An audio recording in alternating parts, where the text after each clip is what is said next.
관계 영성이라는 제목으로 말씀을 전하겠습니다. 오늘 설교 제목이 뭐죠?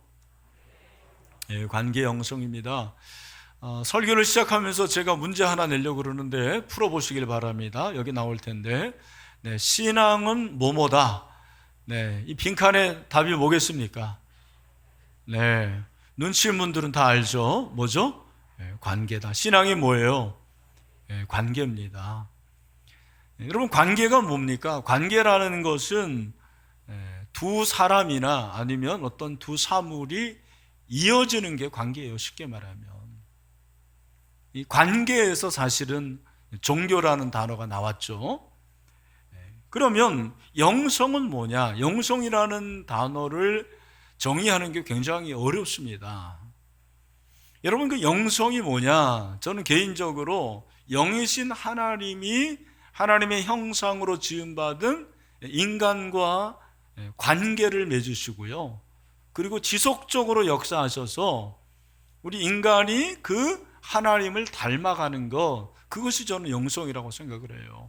좀 어렵지만 한마디로 말하면 영성이라는 것은 우리 인간이 누구를 닮아가는 거예요?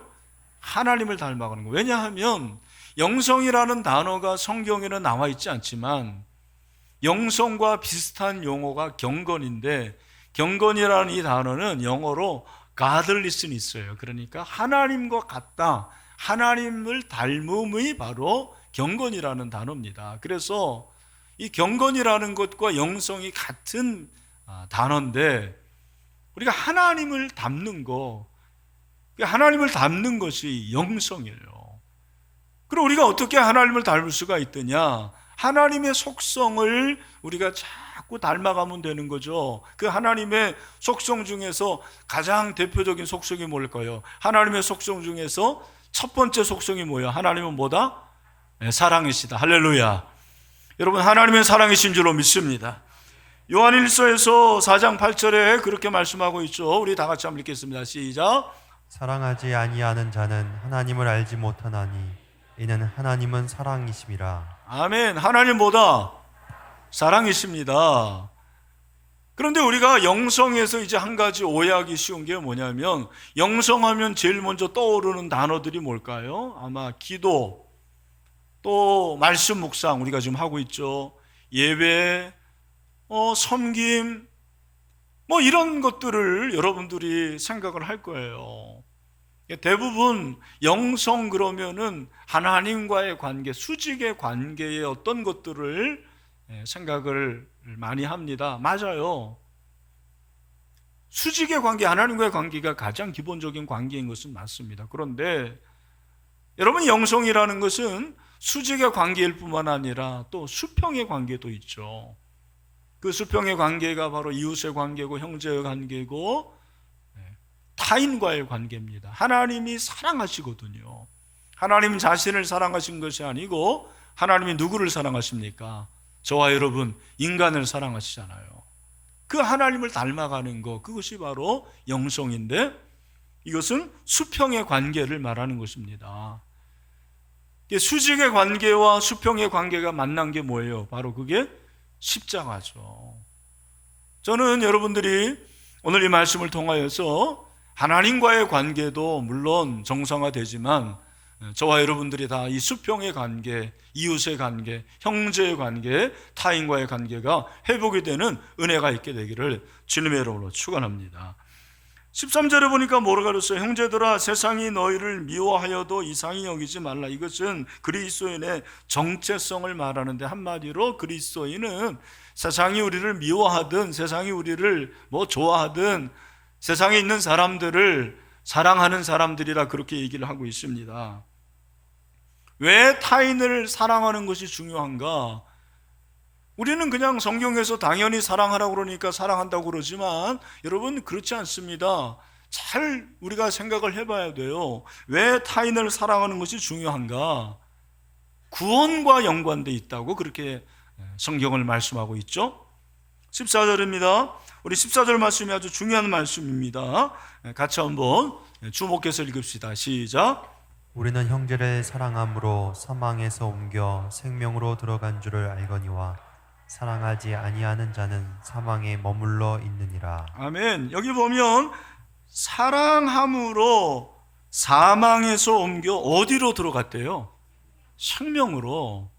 이 말씀 퍼뜩 딱 보면 어떤 말씀이 떠오르십니까 혹시?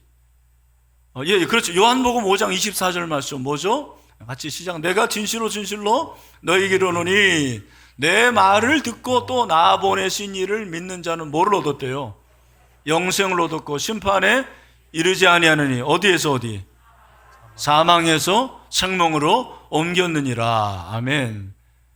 여러분, 우리가 사망에서 생명으로 옮기는데 누구를, 무엇을 믿어야 된다고 그럽니까? 다시 한번 보여주시면 두 가지를 믿으라고 그래서 첫 번째는 뭐를 믿으래요? 내 말. 내 말은 누구의 말이에요? 예수님의 말씀은. 이건 예수님이 했으니까. 그죠? 뭐 예수님과 하나님 여러분 헷갈리실 텐데 어떻든 예수님이 하신 말씀은 내 말은 예수님의 말씀이시고 나를 보낸 자 누구예요? 하나님이시죠. 하나님을 믿으면 어떻게 되는 거예요? 심판에 이르지 않고 어디에서 어디로 옮겼다? 사망에서 생명으로 옮겼다. 여러분 믿으십니까? 여러분 구원은 예수를 믿으면 구원받게 될 줄로 믿습니다. 내 공로가 아니고 예수님의 공로로 우리가 구원을 받는 거죠. 그런데 오늘 본문에서 요한은 좀 이상한 얘기를 하는 거예요. 믿음으로 사망에서 생명으로 옮기는 건데 오늘은 뭐라고 그랬냐면 형제를 사랑함으로 사망에서 옮겨 생명으로 들어가는 줄을 내가 안다. 왜 이렇게 말했죠? 이유가 뭡니까? 왜 다르게 말합니까? 여러분 이 말씀을 좀 잘 묵상을 할 필요가 있습니다. 오늘 요한이 본문에서 강조하는 것, 여기서 사망에서 옮겨 생명으로 들어간 줄, 들어갔으니까 이건 뭘 말하는 거죠? 과거예요, 과거. 요한 1서에서 보면 세트가 있는데 그게 뭐냐면 사랑과 생명과 빛이 세트예요. 그러나 또 다른 세트가 있는데 뭐예요? 미움과 사망과 어두움이 또 세트예요. 여러분들이 이렇게 패스트푸드 음식점에 가면 세트를 시키잖아요. 마찬가지로 여러분 사랑한다라는 것은 생명을 넣는 것이고 그건 빛의 가운데 있는 거예요. 반면에 내가 누구를 미워하면 그건 사망에 이르는 것이고 어두움에 있는 것입니다. 오늘 본문이 말해주는 것이 무엇이냐면 우리가 그렇게 형제를 사랑하는 것, 이것은 사망에서 생명으로 들어간 줄을 안다고 그랬어요. 무슨 말입니까? 내가 구원받은 줄을 어떻게 아느냐? 내가 하나님의 자녀가 된 걸 어떻게 아느냐? 형제를 사랑하는 걸 보면 알 수 있다는 거죠. 아주 중요한 말씀이죠. 여러분 하나님의 자녀가 되었습니까? 그러면 증거가 뭐예요? 하나님의 자녀가 된 증거가 뭡니까? 하나님의 자녀가 되면 뭐 옷을 다르게 입습니까? 이마박에 뭐가 이렇게 나옵니까? 그런 게 아니에요. 사도 요한은 우리가 하나님을 정말 사랑으로 하나님의 은혜를 받아서 구원받았다면 구원의 증거가 뭐라는 거예요? 형제 사랑이라는 거죠. 구원받은 증거가 형제 사랑이다. 아무리 믿음이 좋아 보이더라도 그 사람이 형제 사랑하지 않고 형제를 자꾸 미워하고 한두 번도 아니고 지속적으로 그렇게 하면 그 사람이 구원받았는지를 의심해 봐야 된다는 것입니다. 다시 말해서 형제 사랑은 구원의 뭐예요? 사인이에요. 사인, 증거라는 것입니다. 성도들 중에서 구원의 확신을 갖지 못하는 분들이 있어요. 교회를 오래 다녔는데도 구원의 확신이 없는 분들을 조사해 보니까 특징이 뭐냐면 분노가 가득한 사람들이라는 거예요. 그리고 화를 잘 내고 증오가 있는 사람, 이런 사람들은 구원의 확신을 갖기가 굉장히 어렵다라는 거예요. 그런 사람들에게 분노를 그리고 증오를, 화를 좀 제거시켜 줬어요. 뇌관을 제거해 줬더니 그제서야 예수님을 인격적으로 만나고 구원의 확신을 갖게 되었다라는 그런 보고도 있습니다. 제가 목회를 해보니까 교회 안에 두 부류가 있는데 믿음파가 있어요. 믿음이 최고다, 믿음이 전부다. 반면에 또 사랑파가 있어요. 사랑이 최고야? 아니야, 사랑이 최고야. 제가 한번 물어보겠습니다. 여러분, 사랑이 최고입니까? 믿음이 최고입니까? 둘 다죠. 우리 산부드리는 분들 참 똑똑합니다. 그죠? 여러분, 잘 보면 믿음이 없는 사랑은요, 그게 사랑이 아니에요. 예수님 믿지 않는데 내가 구제 많이 하고 뭐 자원봉사한다고 사랑이 많다? 아니에요. 믿음 없는 사랑은 사랑이 아니에요. 반면에 여러분, 사랑이 없는 믿음도 문제예요. 내가 믿음이 있는데 사랑이 없다, 그러면 그 믿음을 의심해 봐야 돼요. 오늘 성경은 우리에게 분명히 말해주고 있어요. 사랑과 믿음이 같이 가야 되는 거예요. 믿음은 구원에 이르는 척도고요, 그리고 사랑은 구원받은 자의 열매요, 증거라고 성경은 말씀하고 있습니다. 바울은 그래서 갈라디아서 5장 6절에서 아주 중요한 말씀을 하고 있습니다. 우리 같이 한번 읽겠습니다. 시작. 그리스도 예수 안에서는 할례나 무할례나 효력이 없으되 사랑으로서 역사하는 믿음뿐이니라. 무엇뿐이라고요? 사랑으로서 역사하는 믿음뿐이니라. 여러분, 사랑으로서 역사해야 돼요. 여러분, 믿음이 있다면 그 믿음이 사랑으로서 역사하는 믿음이 될 수 있게 되기를 주님의 이름으로 축원합니다. 그러면서 15절에 보니까 그 형제를 미워하는 자마다 살인하는 자니 살인하는 자마다 영생이 그 속에 거하지 아니하는 것을 너희가 아는 바라. 이 말씀도 여러분 오해해서는 안 돼요. 미워하면 지옥 가나? 미워하면 영생을 얻지 못한다고 그러니까? 그게 아니라는 거예요. 이 말씀을 오해할까 봐 사도 요한은 이미 12절에서 누구를 얘기 드냐면 가인을 예로 드는 거죠. 12절을 보니까 가인과 같이 하지 말라. 그는 악한 자에게 속하여 그 아우를 죽였으니 어떤 이유로 죽였느냐? 자기의 행위는 악하고 그의 아우의 행위는 의로움이라. 우리가 아는 대로 가인이 최초의 살인자인데요, 왜 죽였나요? 누구를 죽였나요? 동생 아벨을 죽였어요. 왜? 하나님이 자기 제사 안 받고 동생의 제사만 받았다고 그게 미워가지고 동생을 죽인 거예요. 오늘 성경은 그 가인은 악한 자에 속했다. 악한 자가 누구죠? 사단이에요.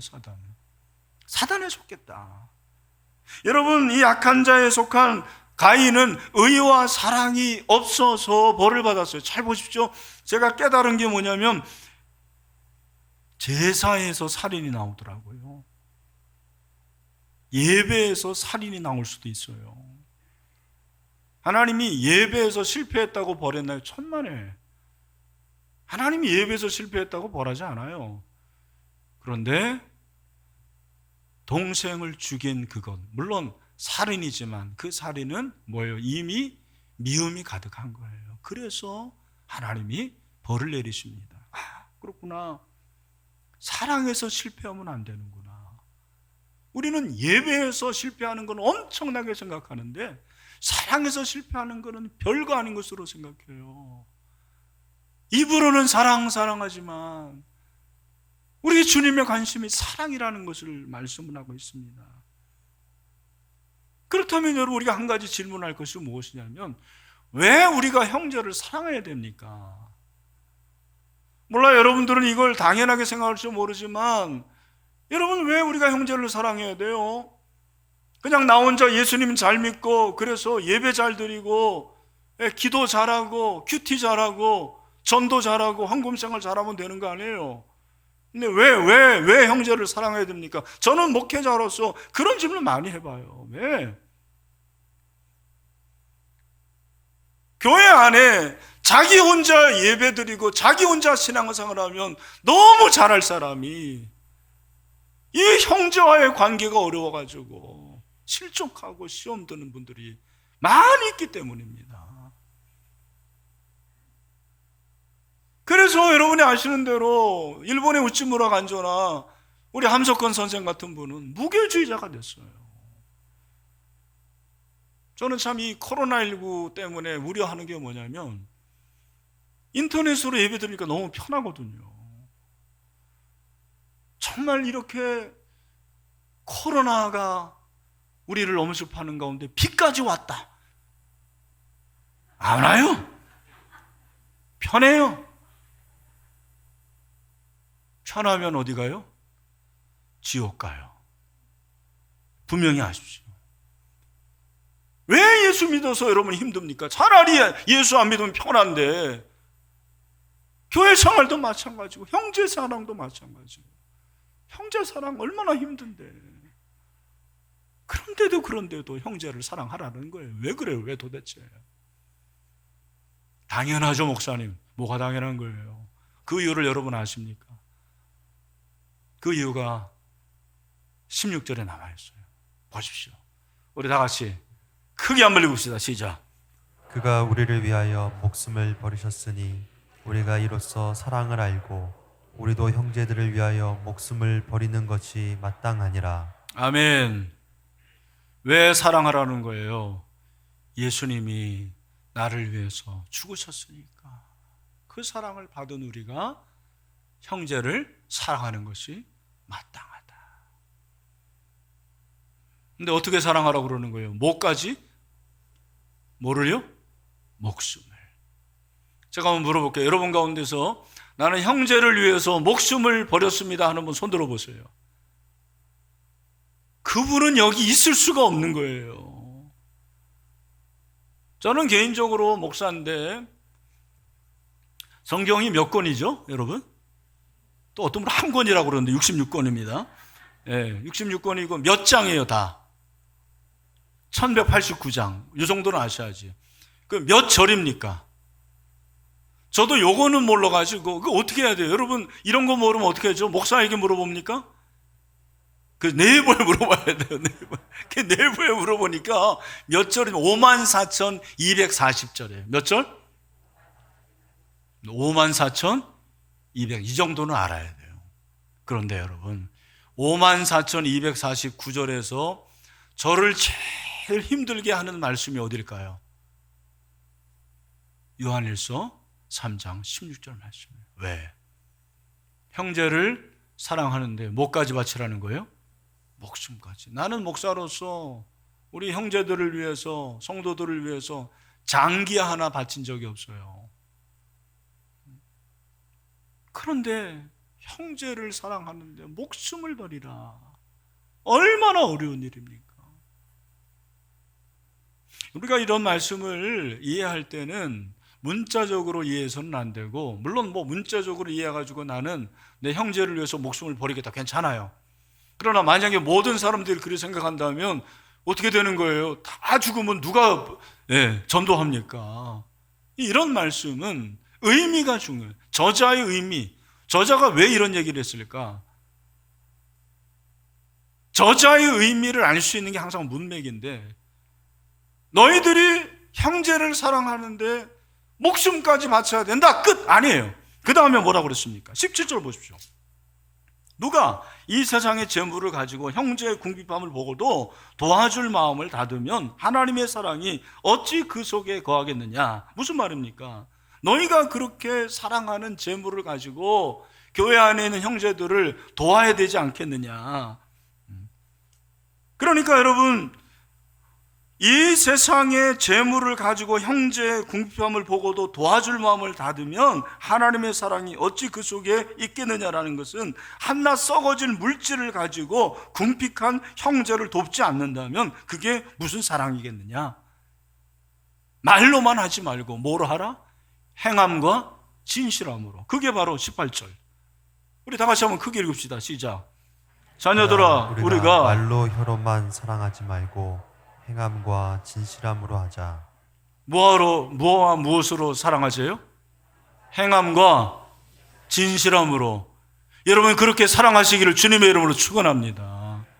사랑의 실천을 말하는 거예요. 목숨을 바치라, 그 말은 진짜 목숨을 바치라는 말이 아니고, 너희들이 정말 사랑을 실천하느냐, 사랑을 실천하라는 말씀이죠. 사랑하기가 얼마나 어려운지 몰라요.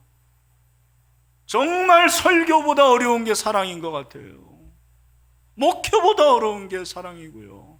돈 벌기보다 어려운 게 사랑이에요. 사랑을 실천하라고 말씀하시는 거죠. 19절에 보니까 이로써 이렇게 사랑을 실천함으로 우리가 진리에 속한 줄을 알고 또 우리 마음을 주 앞에서 굳세게 한다, 그렇게 말씀하고 있죠. 여러분, 여기서 진리는 예수 그리스도를 말하는 거예요. 진리에 속한 줄, 예수님에 속한 줄을 알고, 똑같아요. 내가 어떻게 예수님에 속한 줄 아냐? 여러분, 예수님 안에 속했습니까?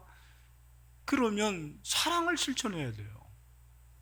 그렇게 사랑을 실천할 때 우리 마음을 주 앞에서 굳세게 한다. 이게 무슨 말입니까? 쉬운 성경을 보니까 너희 마음을 평안케 할 것이다, 그렇게 말씀하고 있습니다. 사랑을 실천하려 할 때 우리의 마음이 참 편한 거예요. 내가 사랑을 받는 것보다 사랑을 줄 때 훨씬 마음이 편합니다.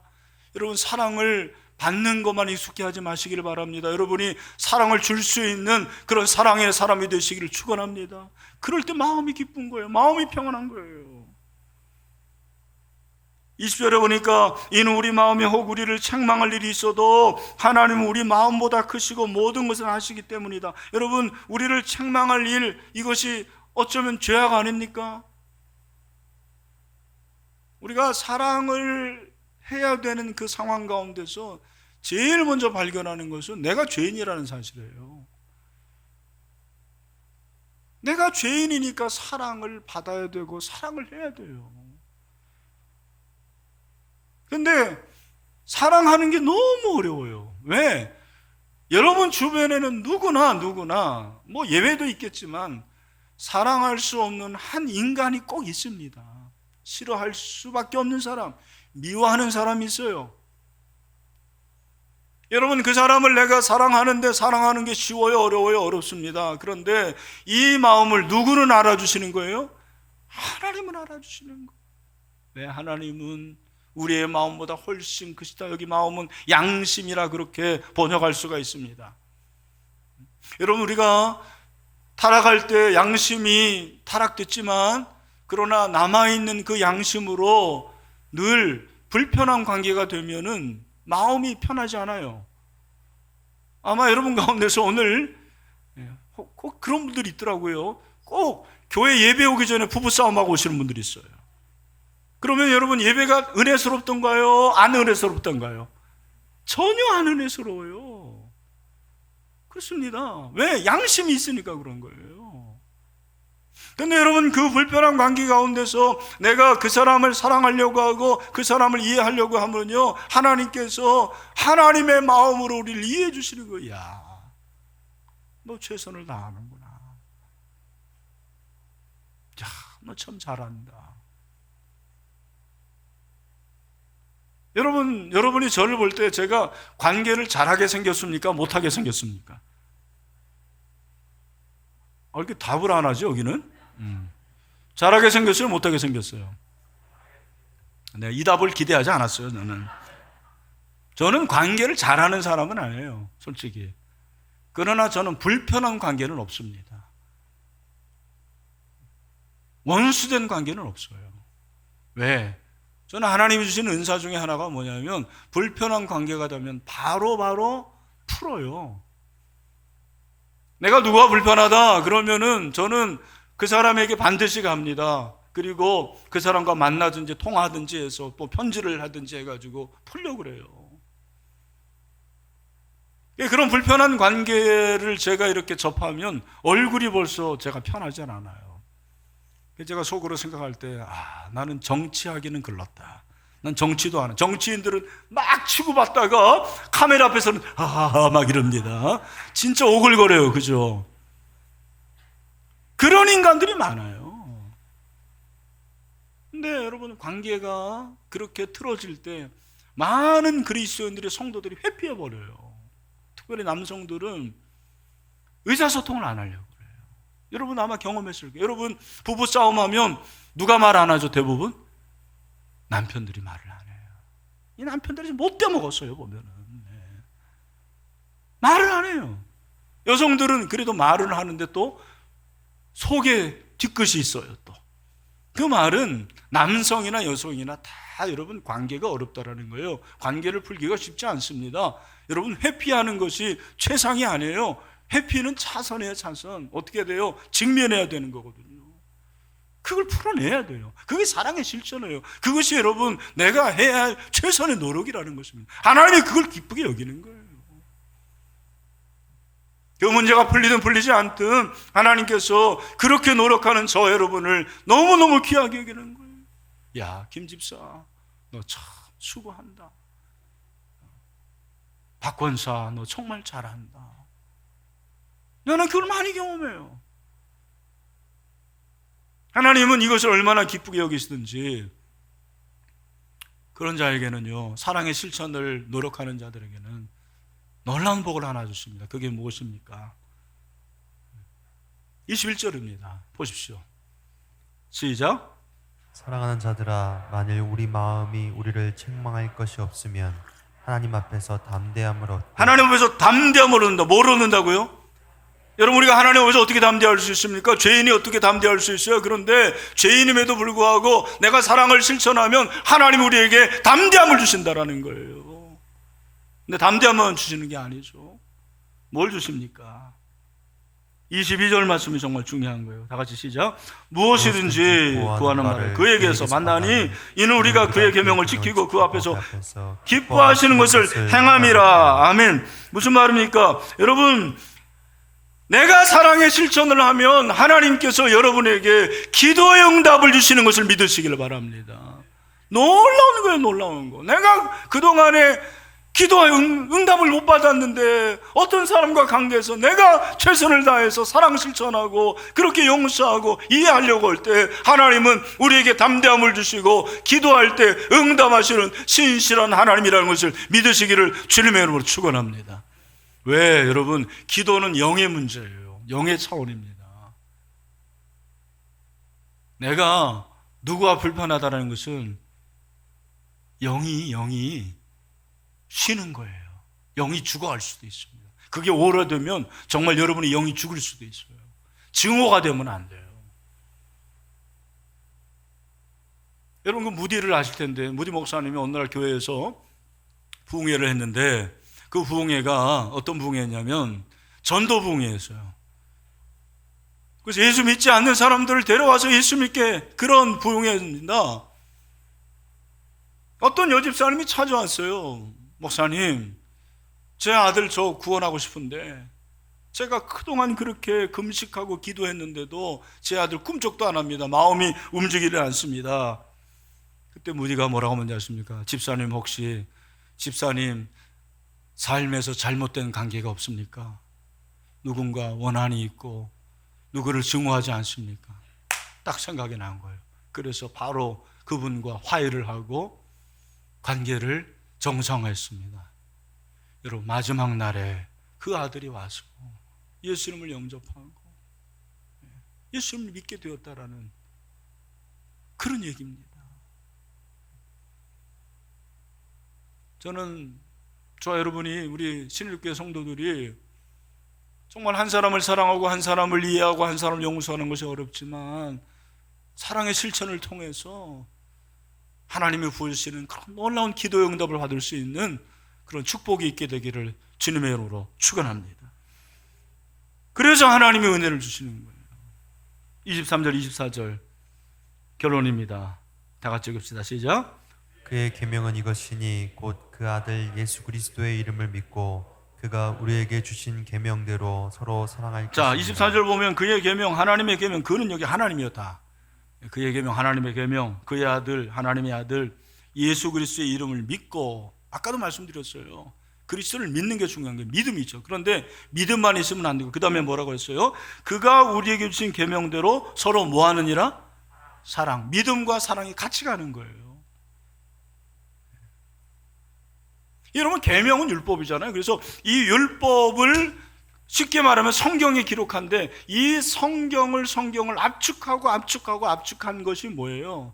사랑인데 그 사랑이 수직의 관계 하나님 사랑이고 수평의 관계 이웃 사랑이잖아요. 그걸 예수님이 말씀을 하셨어요. 마태복음에서. 뭐라고 말합니까? 우리 마태복음 22장 37절 40절인데 우리 집에 있는 형제 자매들도 크게 비전으로 형제들도 시작.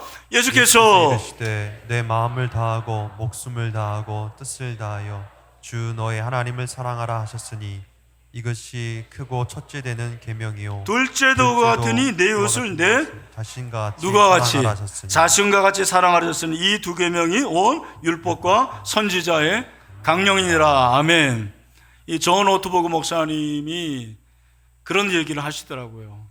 대담해서 영성이 뭡니까? 한마디로 딱 얘기하더라고요. 영성은 사랑입니다. 영성은 사랑입니다. 제가 그때 깨달았어요. 하나님을 닮아가는 게 영성인데 그 영성을 한마디로 말하면 사랑이구나. 하나님 사랑, 이웃 사랑, 형제 사랑. 그런 영성이 있는 여러분 되시길 축원합니다. 마지막으로 그럼 어떻게 관계 영성에서 성공할 수 있는, 이게 정말 중요한 거예요. 저는 이게 적용 질문인데 어떻게 그러면은 관계 영성에서 성공할 수가 있겠느냐? 예수님이 그 답을 주셨어요. 마태복음 7장 12절에서 시작. 그러므로 무엇이든지 남에게 대접을 받고자 하는 대로 너희도 남을 대접하라. 이것이 율법이요 선지자니라. 아멘. 이걸 뭐라고 그러죠? 황금률. 왜 황금률이에요? 최고의 가치니까. 여러분 지금도 금값이 비싸잖아요. 금을 많이 사시기를 축원합니다. 아멘을 안 하시네. 또 금은 변하지 않아요. 그래서 금 사는 거예요. 황금률. 네가 사랑받고 싶으면 그 사람 사랑해. 네가 미움받고 싶으면 미워해. 참 신기해요. 내가 미워하면요 그 사람도 미워해요. 내가 사랑하면 그 사람도 사랑하게 됩니다. 예수님이 그걸 말씀하셨어요. 러시아의 그 대문호 톨스토이죠. 그가 우화를 하나 지었는데 제목이 인생의 세 가지 질문이에요. 여기 나올 텐데 첫 번째 질문, 이 세상에서 가장 중요한 순간은 언제입니까? 바로 지금. 이 세상에서 가장 중요한 사람은 누굽니까? 바로 내 곁에 있는 사람. 이 세상에서 그러면 가장 중요한 일은 뭡니까? 지금 내 곁에 있는 사람을 사랑하는 거, 착한 일을 하는 거. 제가 한번 물어볼게요. 자, 대답하세요. 이 세상에서 가장 중요한 순간은, 이 세상에서 가장 중요한 사람. 네, 한번 손잡아 주시길 바랍니다. 옆에 좀 멀리 있지만, 네, 할렐루야. 또 마지막으로 이 세상에서 가장 중요한 일은 뭡니까? 곁에 있는 그 사람에게 착한 일을 행하는 거. 여러분, 싫은 사람은 항상 있어요. 한 명은 꼭 있습니다. 어디 가나 있어요. 집구석에도 있고 직장에도 있고요. 심지어는 교회 안에도 있네. 어떻게 합니까? 여러분, 그 싫어할 수밖에 없고 미워할 수밖에 없는 그 사람을 사랑하게 해달라고 기도하시길 바랍니다. 기도하세요. 그리고 오히려 그분을 위해서 착한 일을 한번 해보세요. 여러분, 이런 놀라운 기적이 우리 가운데 있게 되길 축원합니다. 그래서 우리 신일교회 모든 성도들이 기도 응답을 받고 기도 영성을 통해서 그리스도를, 하나님을 닮아가는 여러분이 되시기를 주님의 이름으로 축원합니다.